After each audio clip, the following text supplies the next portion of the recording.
If you watched my last video, you'll know that I'm not a big fan of rednecks with guns. Please don't hate me. I really do want to be a part of the solution. Even in the darkest days of the Ku Klux Klan, the members of the Ku Klux Klan didn't just run up and shoot people randomly in the street because they were black. They had to have a reason. Now, the members of the Ku Klux Klan, for instance, would trump up, spiritualist charges against somebody they wanted to get rid of just because they wanted to get rid of them. They might track him for a while and try and find some small infraction, some small incident where they could, blow it out of scale and target him because he was outspoken or because whatever, They would come up with a reason because the bulk of the membership of the Ku Klux Klan were normal, average businessmen who were, wanted to keep their neighborhood safe for their own kids. And so they wanted to protect their kids. They believed to protect their kids from something bad happening. And it didn't take very long before they started to realize that this was wrong. They realized that the charges were bogus. They realized that what they were doing was heinous and horrible, and they couldn't stomach it anymore. But they were terrified because now, if they speak out against the leadership, it's like being in the mafia. It's like being in a Nazi or something like that. If you speak out against the leadership, now you're under the gun. Now you're under the microscope. Now you're the next target. And so they were terrified to speak out until the FBI started to investigate. The FBI couldn't break the Ku Klux Klan. So eventually, members of the Ku Klux Klan went to the FBI because that was their way out. They knew what they were doing was wrong. Because 99% of everybody in the world, 99% are basic, decent, normal human beings just trying to get along. And that included them. And they needed to find a way out. So, at great jeopardy to themselves, they went to the FBI and spoke out about it, and spoke out against the Ku Klux Klan. At risk to themselves, they exposed the people they knew to the FBI. And the FBI eventually broke it. They broke the Ku Klux Klan and got the leadership because people within the Ku Klux Klan were decent, honest, normal people. Mostly, you can rely on everybody, 99%, just allowing for, certain, like the Hitlers of the world are, completely off their nut. But most people are decent human beings. So, much like the Kyle Rittenhouse situation,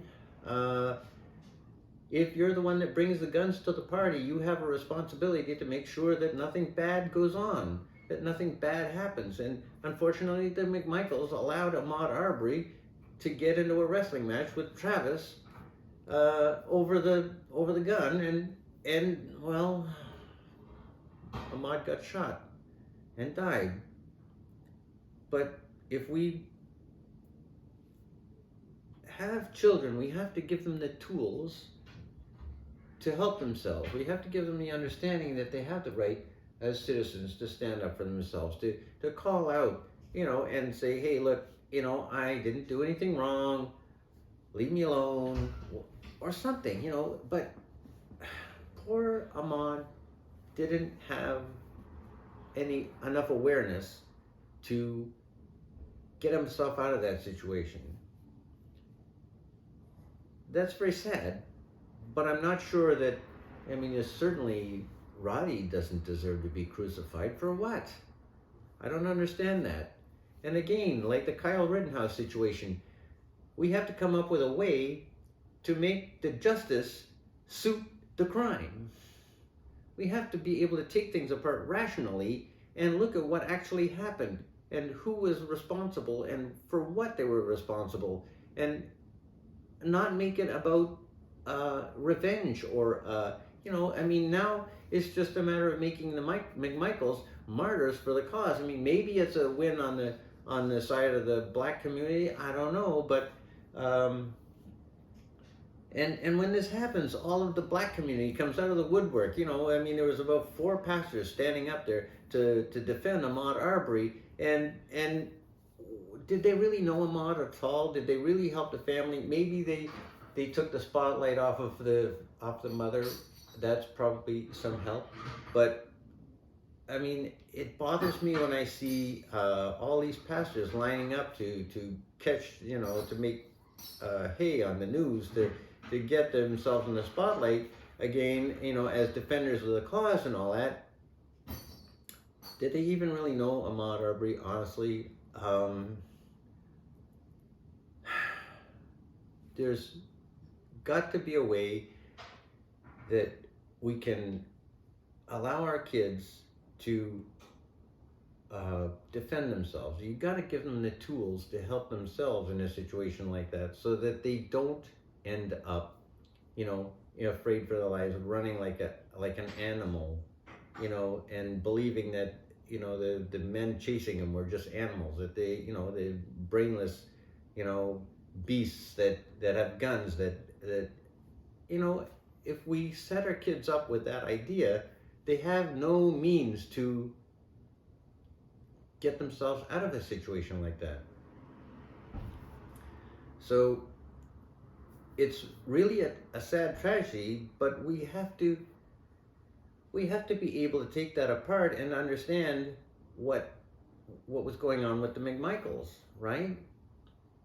If we don't do that, if we can't understand the other side, if we can't see the other person as a person, then we're just going to keep repeating over and over again, you know, the same mistakes. We're just going to keep making war over things that that don't deserve to be points of war. We have to be able to understand each other, even when we're upset, even when it looks like it's obvious, even when they are responsible. We have to be able to take a breath and go, okay, how did this really happen? If we don't do that, then we haven't learned anything. We have to be able to make justice and not revenge, justice and not retaliation. We have to be able to, you know, be responsible and cogent and calm about how we dispense justice, not by virtue of the news media getting us all hyped up, not by virtue of mob mentality, but calmly and with a view to, I mean, that's the story, isn't it? Justice is supposed to be blind. It's supposed to be balanced. But that's not what's happening. Who's with me on this? Can we please try to take a step back and see each other as just people? We're just people. All of us. We're in this together. Thanks for listening. Have a good day.